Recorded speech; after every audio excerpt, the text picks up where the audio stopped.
నేను అయోధ్యలో వచ్చే వాళ్ళందరికీ నిత్యం అన్నదానం పెడుతున్నా, అన్నప్రసాదం ఇస్తున్నా. ఎవరు వచ్చినా కానీ ముందుగా నాకు ఇన్ఫార్మ్ చేస్తే వాళ్ళకి రెడీ చేసి పెడతా.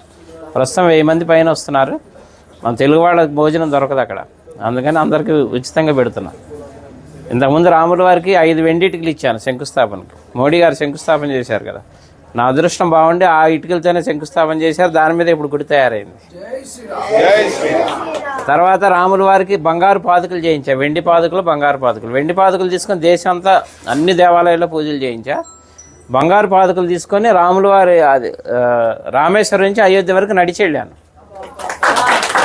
అది కూడా రాముల వారు నడిచిన దారిలో వెళ్ళా, డైరెక్ట్ వెళ్ళిపోకుండా వెళ్ళి ఇప్పుడు అక్కడే స్థిర నివాసం ఉంటున్నాను. తర్వాత ఇప్పుడు ధనుసు చేయించా 14 కిలోలు. రాముల వారి వనవాసం 14 సంవత్సరాలు, అందుకని 14 కిలోలు చేసా. కిలో బంగారం, 13 కిలోలు వెండి. ఇది